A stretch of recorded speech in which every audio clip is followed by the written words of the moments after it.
Hey, everyone, your designers are here. I'm Anita at Cedar Hill Farmhouse. And I'm Yvonne at Stone Gable. And I'm Kelly at My Soulful Home. And we've got tips and tricks and decorating advice for you today. So let's get started.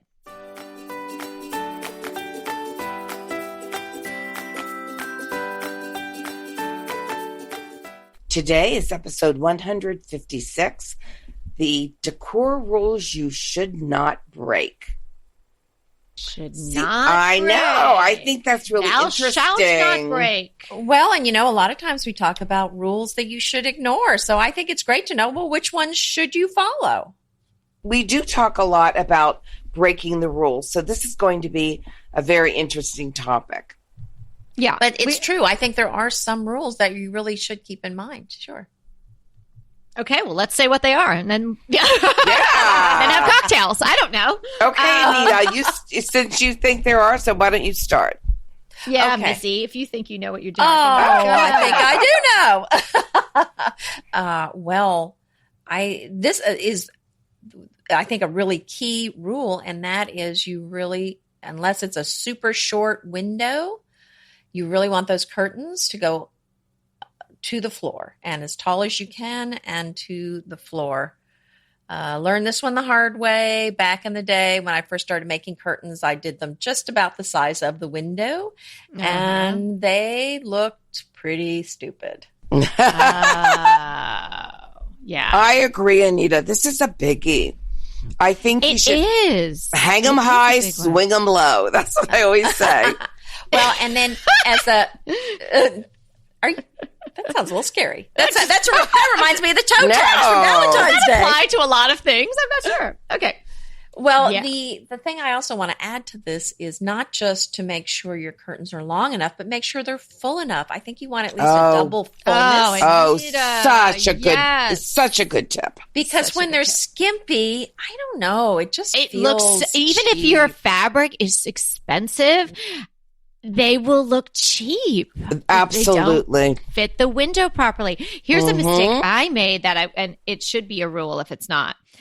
Really think about your rod placement first. So it all goes into the same rule. Okay, two things. Yes, we like to hang them high, so it also helps you get the appearance of taller ceilings. But you need to think about what's going on in that space above your window before you decide to follow that rule and where you're going to put it. And here's something I did. I just wanted a cafe style. I didn't want to cover the whole window in our office. And I made the stressful holes in the moldings and put the rods up sort of right along the top of the window sash, but then I didn't think to take in consideration the hook that locks the windows. So you needed more clearance, you mean? Yeah. So no, I would have liked to have covered that. So I should have just gone like the inch above, but I didn't do that. I thought, this is easy. I'll just follow the wood along for the 4 windows. And then when I put the rods up, I realized that the clamping mechanism for the window was going to be exposed. Oh my. Yeah. Right. So there's a lot of moving parts when you think about hanging curtains. Right. And I love the rule that Anita's talking about is about the length and the width, but I'm riffing off that and telling you to consider that when you're hanging the rods. So now what I'm doing, I got the cafe style, which is of course the half window coverage with the curtain. And now I had to put a header on the curtain to cover the I got mechanism. You. But I didn't really want that I wanted to do rings. Oh. And so, right. Keep all that in mind. And I think it's really good to have them kind of grazing the floor. Or maybe just that trouser, look where it just... Yeah, the little breakaway. Yeah, the trouser break, where it's just a slight break. That's what I have in my living room. And I like that. Also, the material that I used, which is a heavier linen material, lends itself better to that than I don't think it would puddle nicely. You'd have to have a lot of fabric for it to look good puddled. And then I know that's where Edith would want to take a nap. Well, the puddling, I think, can be a nice look, but most people have pets that then decide to lay on top of them. Yeah. And then when you're vacuuming, it's a bigger worry about them getting sucked into the vacuum. So let's clarify for those of you who do not know. Kelly is not saying that her grandmother sleeps in a puddle on the floor. It's her little dog. It's my little dog. Yeah, I don't make my mother-in-law sleep in the curtains in the corner. No, but Edith likes to be wrapped up, so she might. A little dark corner would be nice for her. I'm just gonna say this is like maybe the number one rule, and maybe if you are not happy with your room and you just can't figure out why, look at your windows and the treatments you have on your windows. Yeah. It's a big thing. And you may decide to go treatmentless, which is fine too. But if you're going to do the treatments, I believe that Anita is absolutely right. Well-fitting curtains and drapes is a rule you should not break. Don't say to yourself, oh gosh, I can save $45 if I got the 86 rather than the 120. Right. Get the longest one that would be appropriate. Oh, I so agree. Right? And buy an extra panel or two for the fullness. I agree with that 100%. I like the curtain rod wide enough. Ding, okay. Ding. No, it's really for you. It's really for you. Yay! Oh, well, I would have done it faster if I'd known it was for me. So, but when you're doing your curtain rod, make sure it's wide enough so that the curtains can hang on either side of the window and you can see the entire window. Sometimes when you do the curtain rod, just the width of the window, when you push them to either side, you're covered up some of your window. That beautiful, if you have beautiful casings around your window. Mm-hmm. Yeah. Good tip. Oh, good tip. But here's the thing too, and I think Anita has done this too, because I believe I've copied from her. If you, and you may not have done it for the reason I did it. I did it because I didn't have space on either side for the curtains to hang off the, on the wall rather than covering the window. So I just have them on one side. Yes. And I really like that look. Well, if you've got two windows, I love doing just one panel on the left side of the left window and one panel on the right side of the right window. And Anita, that's a real designer trick. Right. And it doesn't right now, and especially, and I'm not actually, and that's when I may go with a little less curtain because I'm not actually going to ever close them. Right. Or if you are, you can go with a long rod across your length of your wall where your windows are, and then you can do them in many different ways. You can close them, keep them open, and I think that's a much nicer look than two curtain rods. Yeah, you can unify it as one unit. I like that one. How about this? Rugs that are too small for the room. And I've done this so many times because it was an expense, or maybe sometimes I found the rug. Yeah. And I couldn't find the bigger size. And I thought, well, I'm just going to go with this. And it's always a mistake. No, it really is. It always is a mistake. It looks bad. It just, it just looks silly. And like you're putting a dollhouse rug in a regular people house. I think there is one exception to that. Okay. And I think it's hide rugs. Well, but even those layer them. Yeah, layer them. But like my zebra rug, it sort of was in the middle, and it worked. It's layered on top of another rug, right? Well, now it is. But for quite a long time, it was the cheese stands alone. But okay, so if your rug is too small, you don't necessarily need to go get a new rug. You can buy a slicer or something underneath it and layer your rug on top. And I've certainly done that as well. And I think it's a nice solution. And I think the front legs of your furniture should sit on that rug. Well, I would say minimally. So you can go bigger than that. That's what I mean. Minimally. Right. Minimally. And then if it's a dining room, I think you want to have room so that even if you pull the chairs out a little bit, they're still going to stay on the rug. Absolutely. Yeah. I think that's a cut and dry. Do not break this rule, because if you do, it's going to look odd. You're going to be upset that you made an investment that's not working for your home. Exactly. Because it's whether it's the 5x7 for, $300 or it's the 9x12 for $600, you're still spending $300 for something that won't work. Yeah. So that's really a waste. Mm-hmm. So think about it. If you've got a queen size bed, you probably want at least an 8x10 rug underneath it. And if you have a king size bed, you probably want something more like a 9x12 rug. You know, that is such a good tip because people don't know how to put if you have hardwood flooring or tile or something, they don't know how to put that rug under the bed that it doesn't look like you've just got like this 1-inch border around it. Well, you do feel like you're wasting. You know, it's like terrible. that gorgeous slip that you never see. You know, that part of the rug under the bed, you're not going to see it. But I don't think they make them where it's cut out. Well, remember I was saying they should do that. They should put some kind of a nylon or a jute rug and then weave the beautiful pattern around it. So it'd probably be a lot more economical. Oh, that's smart. But the other thing you can do is do two smaller maybe runners on either side of the bed. Ding, ding for a new product idea. You know what? I never thought of that. But I don't know if I love that idea.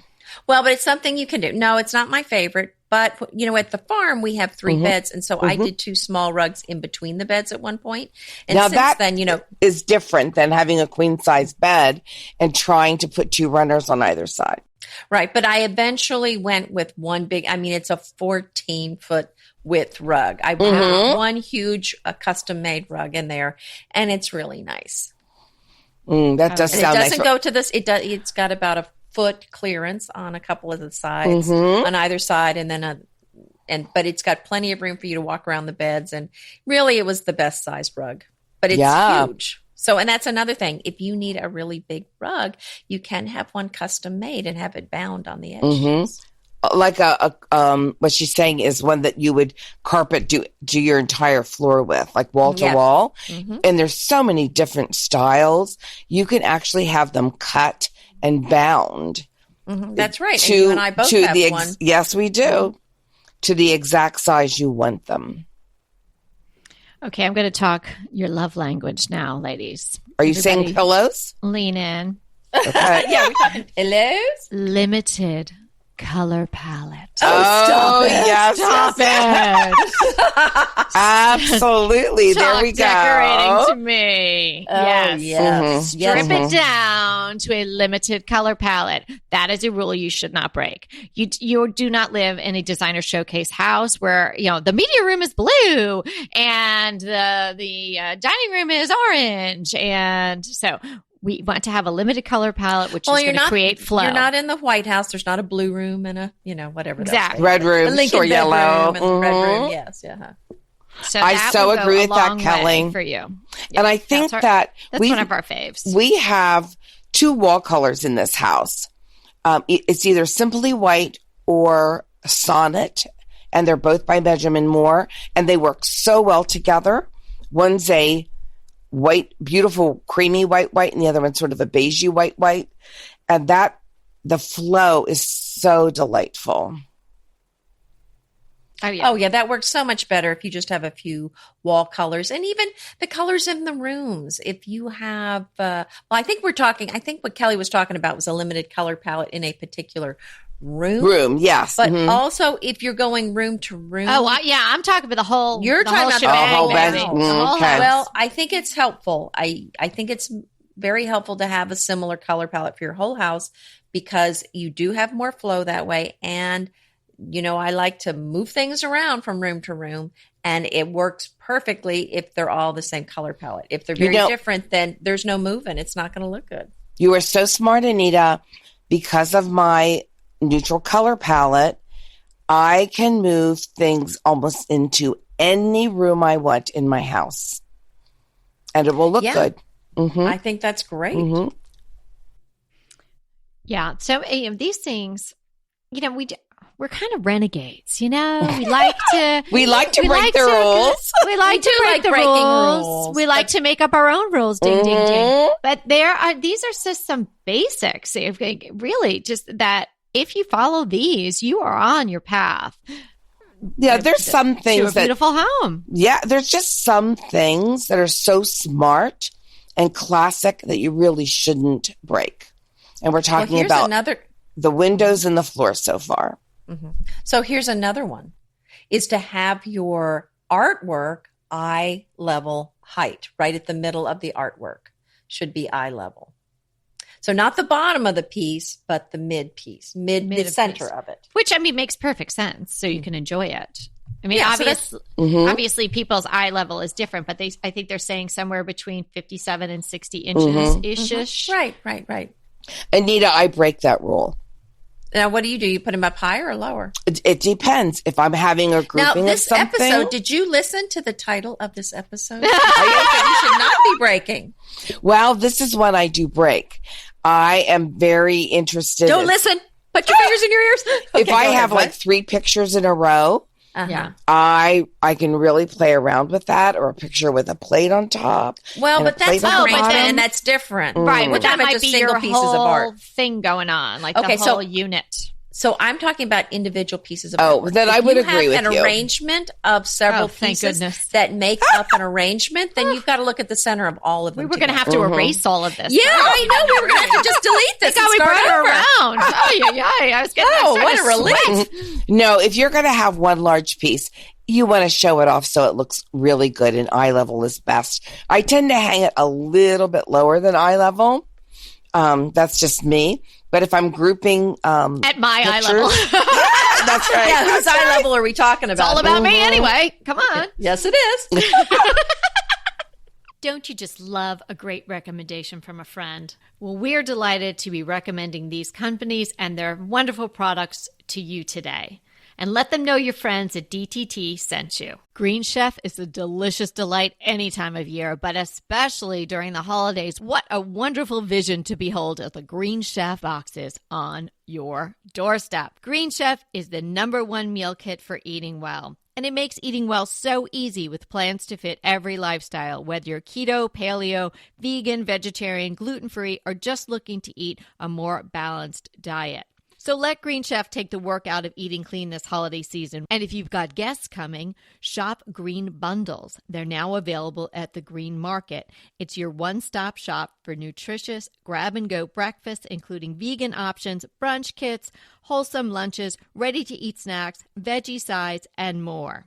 You can feel your best this December and do your best with Green Chef because they offset 100% of the delivery emissions as well as 100% of the plastic in every box. Go to greenchef.com/60DTT and use the code 60DTT and get 60% off plus 20% off your next 2 months. greenchef.com/60DTT and use the code 60DTT to get 60% off plus 20% off your next 2 months. Pesto pork chops over Parmesan polenta. Not that easy to say, but oh so easy to make with Green Chef. Green Chef is the #1 meal kit company for eating well, and we have such a great deal for you. You're going to save $250. Listen on for the details on that. Green Chef makes eating well easy for any lifestyle, whether you're keto, paleo, vegan, vegetarian, gluten-free, or just looking to eat more balanced meals. You know, we're getting into the busy holiday season, so it's a perfect time to have Green Chef help you out. Let Green Chef take the work out of eating clean this holiday season with their chef-crafted, nutritionist-approved recipes featuring fresh ingredients and nothing artificial. And you know what? You don't have to lose track of your healthy eating habits during the holidays. Every Green Chef customer gets a free session with their registered dietitians who will walk you through how to make clean eating work for you. So sign up for your free session and start on the road towards better health today. And that deal I want to tell you about, visit greenchef.com/DTT250 and use the code DTT250 for $250 off your order. So that's greenchef.com/DTT250 and use the code DTT250 for $250 off your order. What is another rule that you would not break? The rule of threes, I love. It's very reliable rule. I mean, of course, it can be broken from time and time again, but it is a great rule to keep in mind and try to follow. Everything looks better when it's in an odd number, and 3 is a really nice odd number to go for. It's magical, right? It is a magical number. Anita Kelly. Something like that. I think that is a rule that you really should not break. I think that it's not as interesting to your eye if you have even numbered things. And I think odd numbered things works. It's something that is that geometric calculation in your head somewhere that you're not aware of, but it makes it much more attractive. Yeah. Well, I mean, once you have 9, 10, 11 things, then it's like, then you need to curate. Right. But the number 3 does work wonders. And you'd be amazed how many things, if you go look around your house, you're probably already doing this already. And you may have noticed it or you might not have. But yeah, it's a natural thing that we do. That crazy brain, it just does it, right? It does. So interesting.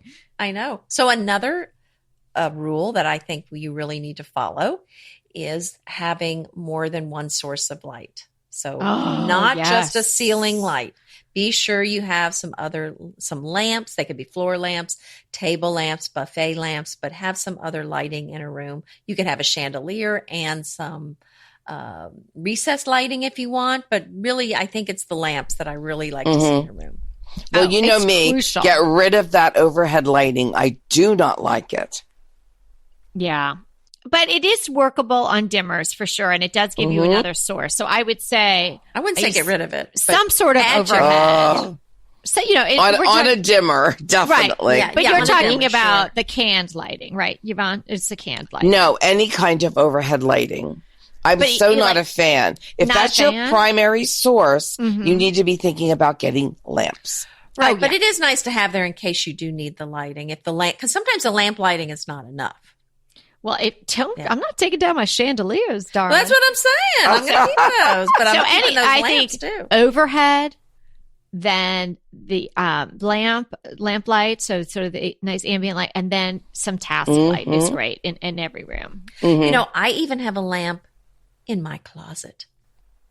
I know you do, Anita. I'm considering a lamp in my closet as well, and now I'm going to go do that because I want. And you do a lamp in your kitchen too, right? I do a lamp in my kitchen. Hey, this is a little plug for Pottery Barn. I can't remember the name of the collection, but it's some sort of vintagey inspired etched glass. I forget what they call it. I'll figure it out and I'll put it in the show notes. But they have these little tiny lamps. Like sometimes you just have that little spot that would just benefit so very much with a little bit of light. And so I bought this tiny little etched glass light where it shines up and the little candelabra bulb is exposed, but it's super pretty and it's a pretty little base. And it wasn't that expensive. In fact, I know I had a coupon or a discount code too. And it's maybe about 6 inches high. And I was able to tuck it into that hutch in my kitchen, which is kind of a dark corner at night. But again, like Yvonne is saying, I didn't want to have the overhead schoolhouse lights on all the time. Oh, this little thing is such a gem. I would recommend it to anyone that has a dark little corner. Yeah, it gives it ambiance. It's such a nice ambiance. And this space that I had is between the hutch counter surface and then where the shelves start I can't be more than like 12 inches. And this little thing tucks in there perfectly because it has no shade or anything. So cute. Yeah, very nice. good. Very, very nice. I love that. But let's get back to the rule of threes for just a minute. I think if you do one thing that will overall change the look of your home is that rule of 3. Really? Yeah, because we see it down for the rule of 3. We see it in vignettes. You just see it so many places. You know, that you can use it in every room. Easy to switch out. That's exactly right. Well, that's true. Well, I'm going to agree with you for this reason too. Not every room has curtains. Not every room has rugs, but you can put the rule of 3 in every room. Wow. Absolutely. Good point. Good point. That might be the best one. And that is room changing. Here's an easy one. Leave some negative space. Oh, I love this one. I mean, I live by this one. Is that your takeaway? It is my takeaway. I think it's really important. I mean, it's something that I used to ignore that I don't anymore. If you don't have negative space, that means you have clutter and then you have confusion and it's a stressful situation. And we just did the episode on de-stressing your house. And I think if you don't have those empty and negative spaces, it's going to be stressful. Oh, and way too busy. Yeah. Don't be afraid of that. Sometimes people are afraid of, not filling the air with talking and all of that, like people want to fill things all the time. So people feel that way about their houses. Fill it up. Well, there's an empty wall. Really take your time to consider. I now know because I've lived in my house for a while now, decorated, never done, but definitely decorated. And I'm still waiting to put things on the walls and I'm making really good choices, but I've taken Anita's tip and I've taken so many pictures, not for blogging and not for little, close-up vignettes, bigger room pictures where I say, gosh, okay, that wall really needs something. But hey, wait, the other one where I thought I was going to hang that whole collection of white plates. No. Leave it as it is. It looks better blank. Yeah. That is I such couldn't a good agree tip with you more. that you had about them taking photos. Oh, thank you. Yeah. Good one. I couldn't agree with you more about that negative space. Just give your eyes a little rest. Today on my blog, which will be, I think we've taped this a little bit ahead. I have decorating ideas, winter decorating ideas for the dining room. And what I do especially after Christmas, I take everything out of my rooms except the furniture, the rug, and anything on the walls. And I sort of recreate it. Wow. And I brought you add a lot more Christmas things than I do. But as you put things back, my dining room, it doesn't look sparse, but it looks less. But that is restful. Yeah. That's just what I wanted. I like the quiet in January. Some people don't like that sparse look. Well, we had to recover it after our birthday celebrations, which, we need a little calm after that storm, don't you? Oh, yes, definitely. Okay, so then we're talking about negative space and leaving that. But then I think there is another rule where you have one focal point in a room. Don't have two wows or dare I say 3 wows or 4 wows. You want to have one big statement in a room. How do you guys feel about that rule? Totally agree. Okay, we're done. Well, this episode was harder than you think because there's just not a lot of rules that we think should be followed all the time. No, so we have to come up with these. And think about this. Well, but just think about it. If you have more than one focal point, those focal points will compete for your attention.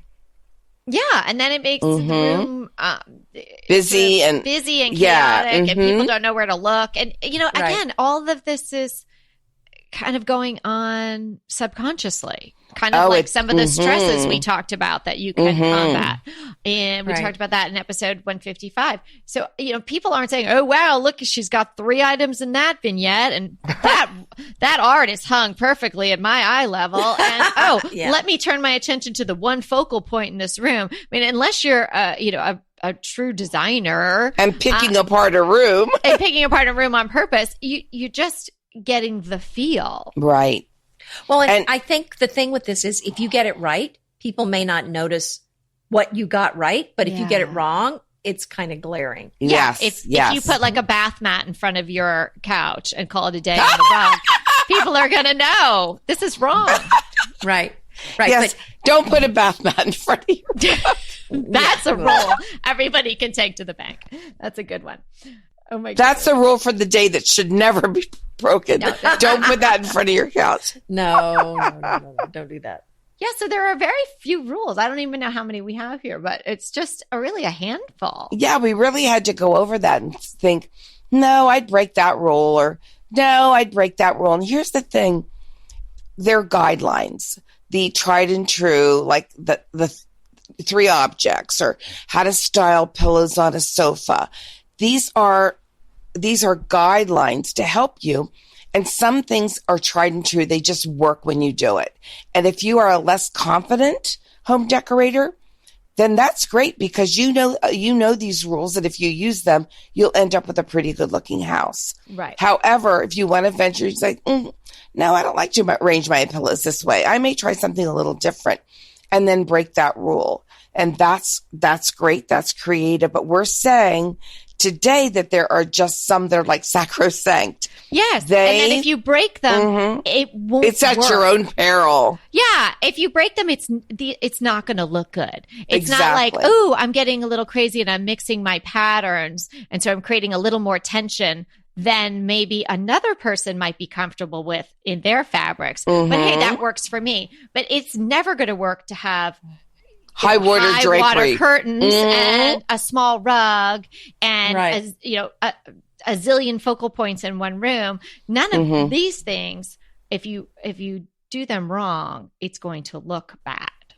Go ahead, clean out your closet, then head straight to Quince. I love every item Quince offers, from wardrobe to decor, and I can really recommend their Ultra Stretch Super Wide Leg Pant at $49.90. The price is unbeatable, and the look is so flattering. It keeps you in on top and flares out of the bottom. Everything feels right with Quince. The price, the quality, and the sustainability. Quince offers a range of luxury wardrobe and home goods at prices within reach. And like Quince's clothing, their home goods are priced 50 to 80% less than similar brands. Quince only works with factories that use safe, ethical, and responsible manufacturing practices, along with premium fabrics and finishes. Once you've cleaned out your closet and refreshed with Quince, you can also add something to your home decor. So give your wardrobe and your home the refresh it needs with Quince. Go to quince.com/DTT to get free shipping and 365-day returns on your next order. That's Quince, QUINCE.com/DTT for free shipping and 365-day returns. Quince.com/DTT. And let me know how you love those pants. Inevitably, with the new year come wellness goals. One very effective and easy to reach goal is to add Dose to your wellness regime. Dose is expertly formulated organic wellness shots that support your liver in one delicious drink. Formulated with ingredients clinically shown to support liver health: potent turmeric, milk thistle, and ginger. There's 0 sugar and 0 calories. Did you know that your liver performs over 500 special functions? Since I learned all that my liver is doing, I started with Dose to support all those vital functions. I take a shot of refreshing Dose 2 times per week to combat everyday toxins from food, meds, alcohol, and unhealthy air. Since starting with Dose about a month ago, I am definitely feeling an overall improvement in my health. So if you want to give Dose a shot and invest in your health like I have, Dose is offering DTT listeners 15% off your first order, plus an additional 15% off if you subscribe for a monthly delivery. That's 30% off your first order. So go to dosedaily.co/DTT and use the code DTT. That's dosedaily.co.co/DTT and use the code DTT. And isn't it funny you talked about focal points? I put an industrial shelving unit, not very big, in my living room. I saw that. Very pretty. Oh, good. I'm glad you said that. Lady, we don't miss a beat of what goes on at your house. We know what's going on. It looks great. I got blowback. You know what's going on at Stone Gable. I got a lot of blowback from my readers. Yes, I did. I like it. They didn't What like did they it. not like? They just didn't like the industrialness of it, I guess. Oh. But my living room can tend to be a little formal. Yeah. And so how Did they think it was too casual or too industrial? Just all over the map. Okay. Oh, okay. Mm-hmm. And, but my focal point is definitely the curly Q chest with the big clock on it. Because when you come into the room, gorgeous. you see that. Yeah. But here's the deal. So that little, shelving unit doesn't fight with it. No. I have to keep it very, very sort of monochromatic and not cluttered. Oh, you did a great job styling it. It looks beautiful. Yeah, I thought it was beautiful. Thank you. Oh, I love it. I loved it. Yeah. From Mrs. Pratt. Yvonne talked about decorating books on Amazon that are in the gently used condition.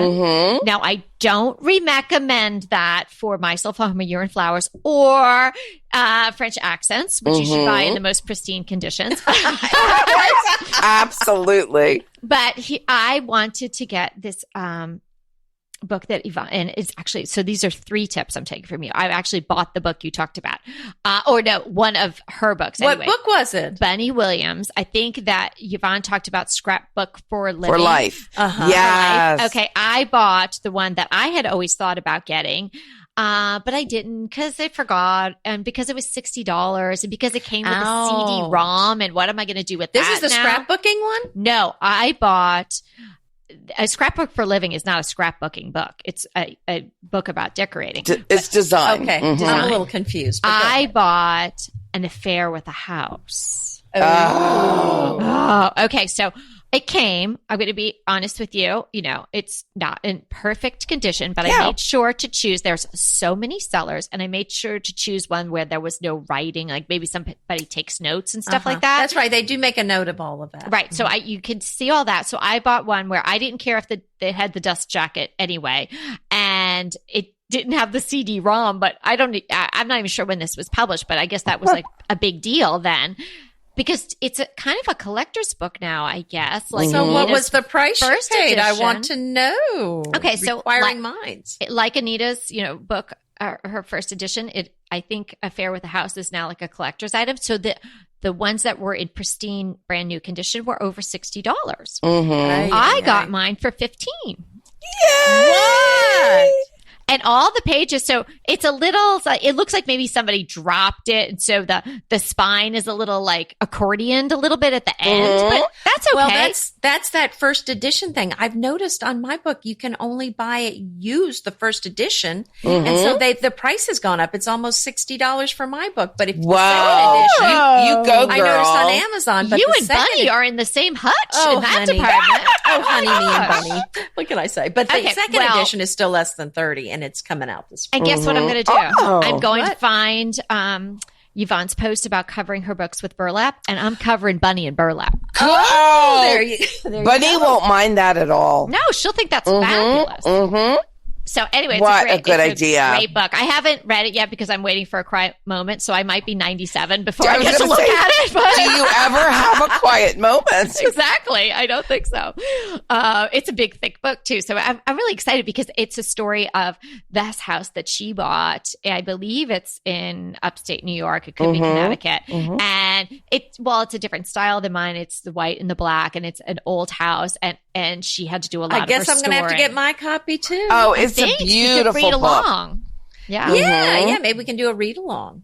Then I'll at least get to look at it.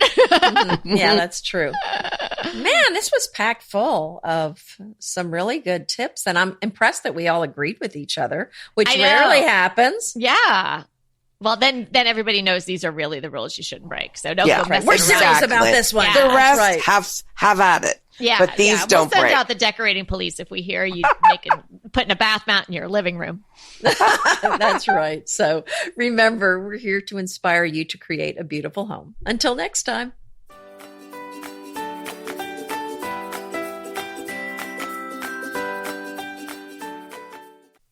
Hey, everybody. We want to thank you so much for listening to Decorating Tips and Tricks. And we want to make it even easier for you to listen. And it's easier if you subscribe.